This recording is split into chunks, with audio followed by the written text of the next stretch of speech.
Bueno, yo soy Leonardo Figueroa, trabajo en el Departamento de Ingeniería Matemática, dentro de esta facultad, dentro de la universidad.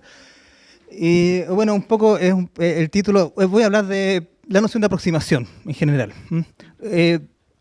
Partiendo por la idea quizás más pedestre de la matemática al servicio de otras ciencias. Ok, y vamos a ver que no tenemos idea, suele ser el caso que tenemos que conformarnos con aproximaciones de objetos que sabemos que están por ahí. Serán inventos, serán descubrimientos, pero están por ahí esos objetos, pero nunca los conocemos exactamente, pero para muchas aplicaciones conocerlos aproximadamente está muy bien y funciona espectacular. Entonces, estamos hablando de un ideal y puedo atreverme a decir estas cosas. La ignorancia es atrevida, entonces yo me voy a poner a hablar de epistemología, digamos, del saber en general. Hay una historia exitosa, una narrativa muy exitosa que dice, ok, hay un universo aquí afuera y a través de la ciencia yo infiero leyes. Y en matemática muchas veces, casi no sé si la mayoría, ha habido mucho éxito escribiendo las leyes en términos de ecuaciones, como las de la escuela. Algo es igual a algo y de ahí infiero cosas. ¿Y de dónde saqué estas ecuaciones? Las inferí de lo que observé. Bueno, eso lo hacen los científicos, por supuesto. Los matemáticos no somos científicos porque no usamos el método científico. Siguiendo esa definición pedestre, somos parientes, somos un tipo de bestia parecida, pero no la misma. Ok, eso no lo hacemos nosotros, pero aquí sí podríamos estar nosotros. Hacemos cálculos de algún tipo, simbólico, computacional, y obtenemos predicciones. Y esto ha sido tremendamente exitoso desde, quizás del tiempo de Tales, Tales de Mileto, hasta hoy. Y Heinrich Hertz, cuyo nombre se usa para la unidad de frecuencia, destacado físico, dijo, parafraseando, dijo, de las ecuaciones de Maxwell, que están ahí, Maxwell, extraemos más de lo que depositamos. Entonces, ¿cómo funciona? Yo observo el universo, observo fenómenos, a estos fenómenos los guardo aquí en las ecuaciones, y maravilloso, de las ecuaciones saco más de lo que metí. Saco nuevas conclusiones a partir de observaciones un poquito independientes. En particular, de estas ecuaciones se pudo concluir que la luz es una onda electromagnética, lo que fue una maravilla, digamos. Ok, pero es una maravilla de historia, pero tiene algunos problemas de todo tipo. Hay problemas profundos de filosofía, digamos, filosofía de la ciencia, que yo estoy contento de no tener que pensar porque no soy científico. ¿Qué quiere decir? El método científico tiene su lado A y su lado B. También hay, pensando a lo posmoderno, uno podría decir, ok, esta narrativa excluye a tales o cuales, pero también incluye a todo el mundo, si quiere. Ok, hay problemas ahí también. Pero los problemas que me interesan a mí es que estas cuentas, de aquí hasta acá, no sé, pierdo información, y de aquí hasta acá también pierdo información, y probablemente nunca obtendré la información perfecta, siempre me tendré que conformarme con una aproximación. Entonces hablaré de 3 tipos de aproximaciones si es que no me cortan el tiempo antes. Entonces, ¿desde dónde hablo? ¿Por qué puedo? ¿De dónde viene mi ignorancia audaz, digamos? Porque soy un matemático. Entonces no sé física, sé lo mínimo de física, sé lo mínimo de ciencia, como para hacer afirmaciones así de audaces.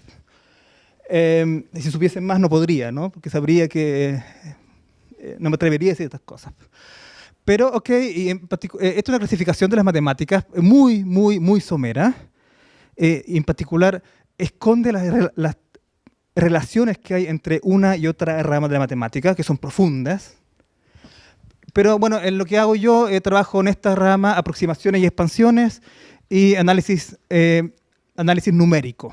Aproximaciones y expansiones, vamos a hablar un poquito de eso después. Y análisis numérico esencialmente es cómo resuelvo ecuaciones en el computador. Porque a mano es muy difícil. O derechamente imposible. Entonces de ahí vengo, de ahí viene mi sesgo, por eso hablo de estas cosas en estos términos, y por eso me interesa tanto el tema de la aproximación, pero aproximación al servicio del conocimiento humano de otras ramas, digamos. Entonces hablemos de las aproximaciones de las leyes del universo. Esencialmente, siempre tengo en mente los problemas de la física, quizás porque en lo que me ha tocado hacer a mí, me ha tocado trabajar en mecánica de sólidos, mecánica de fluidos, física o ingeniería si uno quiere, pero también en física esta historia ha sido quizás lo más exitoso. En biología no es tan así, ¿no? Esta historia maravillosa del universo, con ecuaciones y conclusiones nuevas, maravillosas, inesperadas, no ha sido tan maravilloso en biología como así ha sido en física. En física ha sido espectacular, digamos, un montón de veces. Y alguna vez escuché a alguien, no sé si estaba citando a alguien más famoso que él, pero escuché a alguien decir que una posible definición de física es aquella región de la ciencia donde la matemática funciona muy bien. Entonces, entonces por definición sería así. Pero un problema que tengo cuando quiero del universo pasar a las ecuaciones que me podrían servir es que, bueno, no conozco el universo suficientemente bien. Y hay para ilustrarlo, hice la trampa de meterme a Wikipedia y me metí a lista de problemas no resueltos en física. Bueno, aquí está esta cosa de acá está en esta esquinita. Y aquí, ¡buah!, un montón de problemas que todavía no sabemos. Y con eso me ahorro tener que explicar algunos, porque no los entiendo. Ok, pero...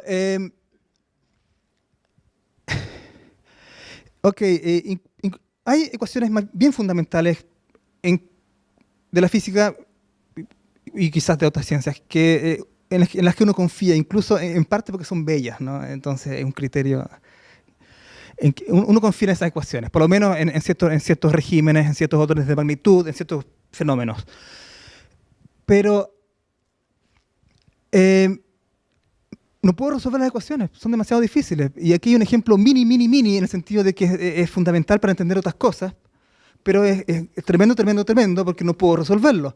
Es el átomo de helio, en particular las autofunciones de este operador, que son al final los niveles de energía de un átomo. Entonces, los niveles de energía de un átomo los puedo sacar de esta ecuación, donde H y E son ciertas cosas que habría que explicar. Pero esa es una ecuación que si la resuelvo en este sentido de acá, obtengo información del mundo físico. Bueno, solamente funciona, conozco las soluciones bien, en el caso del átomo de hidrógeno, que es el más sencillo.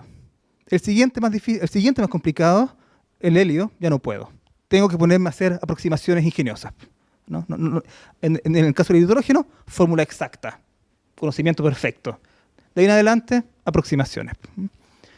Y aquí cito un libro muy bueno. Bueno, entonces probablemente tendré que aproximar, sea porque no conozco bien el universo, o sea porque las ecuaciones que conozco no las puedo resolver exacto, o que usemos ecuaciones aproximadas. Entonces, hay excelentes leyes aproximadas que aproximan leyes más fundamentales y se utilizan con mucho éxito en el día a día de científicos e ingenieros. Un ejemplo que quizás más cercano a lo que me ha tocado ver a mí como matemático son las ecuaciones de Navier-Stokes. Una ecuación, la incógnita aquí es una función que se llama U, es una velocidad, y describe el movimiento de fluidos como el agua a escalas macroscópicas. Y entonces aquí hay una mentira, ¿no? Porque dice, trata el fluido como un continuo. Y sabemos que los fluidos, como el agua, no son continuos, están hechos de moléculas. Y a su vez las moléculas están constituidas de otras cosas. Pero bueno, esa es una simplificación, una idealización, una aproximación que ha tenido mucho éxito. Además que esta ecuación en particular ignora un montón de efectos. Esta en particular no admite cambios de densidad, no admite efectos termodinámicos, etcétera. Entonces hay simplificaciones de todo tipo. Pero esto si soy cuidadoso cuando uso esta aproximación, excelente. Obtengo excelentes predicciones que me sirven para sacar conclusiones, para construir cosas, para cobrar seguros, para etcétera. Y se resuelven de forma habitual con fines científicos y tecnológicos, y aquí está la letra chica. Porque cuando digo resuelvo esta ecuación, que es una simplificación, que es una simplificación que sabemos que es una simplificación, aquí sabemos mucho de lo que estamos quitando, no la puedo, a pesar de que es una simplificación, todavía no la puedo resolver en forma exacta. Entonces, hay muchas ecuaciones para las cuales, incluso para leyes aproximadas como la Navier-Stokes, es común que no puedo calcular soluciones exactas. Entonces, ok, y eso es muy común. Hay muchas ecuaciones para las cuales tengo la garantía matemática de que hay solución. No tengo una ecuación vacía que no tiene soluciones y por lo tanto que no tiene ninguna esperanza de ilustrarme el mundo alrededor mío. Pero, entonces sé que hay solución, sé que es única, entonces tengo una... está todo bien, pero nadie sabe cuál es esa solución. Y eso es súper típico, ¿sí? Sé que hay un gato negro ahí dentro, ¿no? Pero no sé dónde está. Sé que está por ahí, pero si me lo quiero llevar, no sé dónde buscarlo. Sé que está por ahí en una casa grande, ¿no? Pero ni siquiera sé por dónde empezar a buscarlo. Es que generalmente la casa es infinita, así es que no. Ok, entonces en la práctica necesito conformarme con una aproximación de la solución a una ley o ecuación que a su vez es una aproximación de una ley o ecuación más fundamental. Entonces aquí, en el caso de Navier-Stokes, yo sé que el agua en realidad está hecha de moléculas, pero idealizo y asumo que el agua es un continuo. Esta es no sé, así se describe la mecánica del medio. Este dibujo ven todos los alumnos que ven mecánica del medio continua. Y después, ok, esta cosa, después tengo que aproximarla con otras técnicas con el computador, esencialmente. Y bueno, esto es una mecánica, un dibujo de mecánica de fluidos, no lo hice yo. Ok, entonces ahí hay una primera aproximación, que es del universo a las leyes de la física. Aproximo, o porque no conozco el universo bien, o porque, a pesar de que lo conozco más o menos bien, no puedo resolver las ecuaciones que me salen. Así que tengo que sustituirlas con otras ecuaciones más fáciles. Ok. Ahora hablemos de aproximar las soluciones de las ecuaciones con las que nos quedemos. Nos quedamos con unas ecuaciones y queremos resolverlas. En general, entre paréntesis, yo trabajo aquí. Esto lo hacen los científicos, ¿no? O los ingenieros, digamos, los que... Yo trabajo aquí, aproximando soluciones de ecuaciones que ya un científico o un ingeniero decidió, ok, esta es una aproximación razonable, resolvamos la ecuación. Yo recibo la ecuación y trato de resolverla tal como viene. Okay. Entonces, aproximamos las soluciones. Esto es una charla para público muy general, quisiera enfatizar que la noción de solución, mucha física está escrita así, en términos de ecuaciones diferenciales. ¿Qué es exactamente una ecuación diferencial? Habría que estar muchas horas explicándolo, pero lo esencial que quiero que quede es que las soluciones no son números solos, son funciones. Las ecuaciones algebraicas tienen soluciones que son números, bueno, si es que estoy usando álgebras de números, pero estas tienen soluciones que son funciones. ¿Qué es una función? Es una regla que recibe un número y devuelve un número. O recibe dos números, me devuelve un número. O recibe 4 números, me devuelve 3 números, o cualquier cosa en combinación de cantidad de números, etc. Y a veces podrían ser cosas que no son números. Ok. Entonces, ejemplo, esta función de acá, muy conocida, le meto un 7, me sale un 14, le meto un pi, me sale un 2pi, y en general la puedo dibujar en un cuaderno, y esa es la conexión que hay entre una función de este tipo, que recibe un número y devuelve un número, y un gráfico o una curva. Y entonces hablemos de curvas que son soluciones de ecuaciones. Ok, en particular hay curvas que son periódicas, que se repiten, y eso es muy común, las estaciones del año, las órbitas de planetas, ciclos de motores, ondas de sonido, es súper común. Y esto es muy interesante, porque esas se pueden aproximar muy bien con curvas más sencillas. Hay una curva madre, que es esta de acá, es un coseno, digamos. Y esta curva madre le voy a hacer algunas modificaciones para obtener más curvas.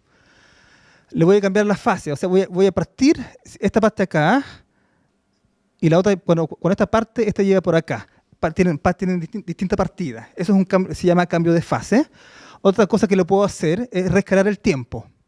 Me basta, para lo que quiero hacer, me basta reescalar el tiempo en forma entera. Es decir, esta es la madre, esta hija tiene el tiempo escalado por 2, esta hija tiene el tiempo escalado por 3, y solamente necesito escalamientos enteros, no necesito escalamientos intermedios, no los necesito para lo que quiero. Y también cambios de magnitud. Entonces, está la madre, cambios de fase, cambios, escalamiento entero del tiempo y cambio arbitrario de magnitud. Ahí está la madre, una más chica, una más chica. Bueno, combinando estos, ahí están los teoremas, muy vagos porque son verdad, pero habría que especificar. Estas palabras en negrita son palabras tramposas, habría que explicar qué significa exactamente. Pero cualquier función periódica razonable la puedo escribir como suma infinita de las más básicas, de la madre y sus hijitas con estas operaciones básicas. Y si en vez de suma infinita usamos una suma finita, obtenemos una aproximación. Y es un tipo de aproximación. En este contexto es una aproximación muy exitosa que se llama serie de Fourier o serie de Fourier truncada. Y tiene muchos parientes muy exitosos, como los que son de acá, ubican los wavelets, polinomios ortogonales, etcétera, etcétera, etcétera. Es un tema gigante. Tiene su propia categoría. Bueno, y combinando la curva madre con sus hijas adecuadamente, puedo aproximar cualquier cosa, digamos, periódica esencialmente. Entonces aquí hay una curva bien complicada y bueno, con solamente 5 de estos participantes ya tengo una aproximación que se parece razonablemente. Muy complicada y con solamente 5 modos que le decimos ya tenemos una aproximación razonable. Ok, también, lo voy a dejar hasta acá. También quería hablar de que ni siquiera los números se escapan. Los inocentes números en el computador los aproximamos igual, por otros números. Pero me dicen que se acabó el tiempo, así es que lo prefiero dejar hasta acá.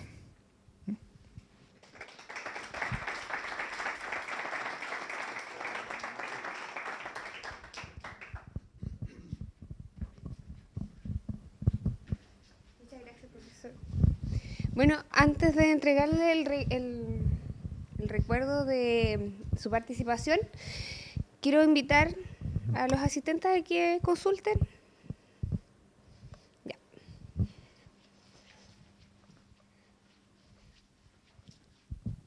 Ahora, lo primero es que me encantó todo lo que contaste, pero siento que a lo mejor siento que en matemáticas muchas veces se peca como el de humildad.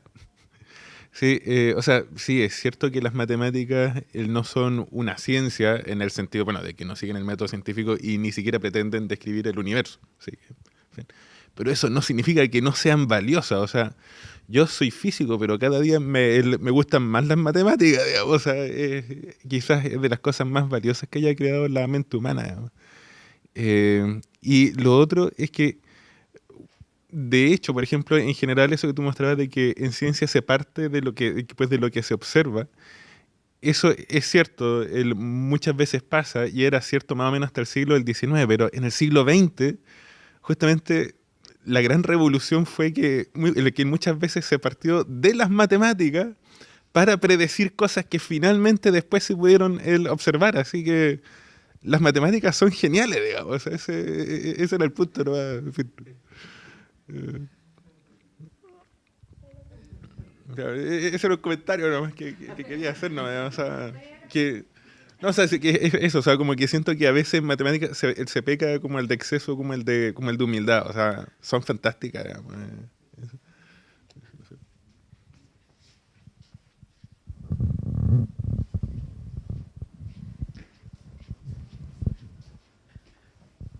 Bueno, coincido en que tendemos a ser humildes. Quizás en parte es porque estamos, como matemáticos, estamos tratando de probar conjeturas. Estamos todos los días dándonos de cabeza con la conjetura y no nos sale, y no nos sale, y no nos sale, y no nos sale. Y yo creo que eso cría humildad. Y también, también la matemática es una matemática. Si uno es una persona razonablemente disciplinada, le va a ir bien en matemática. Con eso basta, no hay que ser genio, digamos. Pero hay genios también. Uno los ve trabajando y eso también da humildad, digamos. Pero conozco matemáticos arrogantes. Si necesitas uno algún día, yo te puedo sugerir. Los hay. Ok, y respecto a lo otro, no, también es una historia, quizás no sé, el caso extremo de esta historia de éxito. Meto de las ecuaciones, saco más de lo que metí y quizás se pone meta, ¿no? Se pone meta. De una teoría matemática meto más, saco más de lo que metí. Claro, es una historia maravillosa en realidad.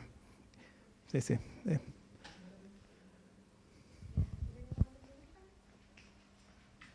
sé qué vamos a hacer cuando Cristian se vaya, porque se nos van a ir todas las preguntas. O sea, que aprovechando el esquema, que el esquema está súper interesante, porque ahí habla de ciencia en general.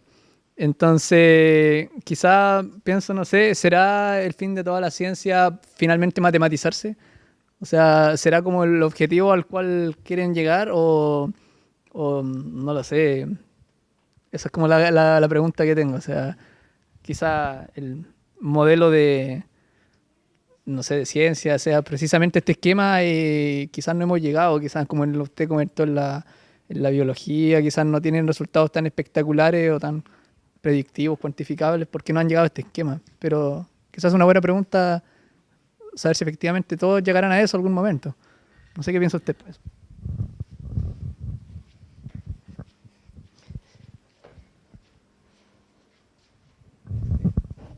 Bueno, hay dos respuestas. Una respuesta tramposa. La respuesta tramposa es, cualquier conocimiento humano probablemente lo puedo codificar, por último, lo puedo codificar en texto o en un MP3 ya, y en ese sentido es información, así es que, ok, la respuesta tramposa es que probablemente todo lo puedo meter así, lo puedo escribir así. Pero la respuesta honesta dice, ok, esto... No tenemos por qué, yo, en mi opinión, no tengo por qué esperar que toda la ciencia me dé produzca funcione así de maravilloso la cadena, ¿no?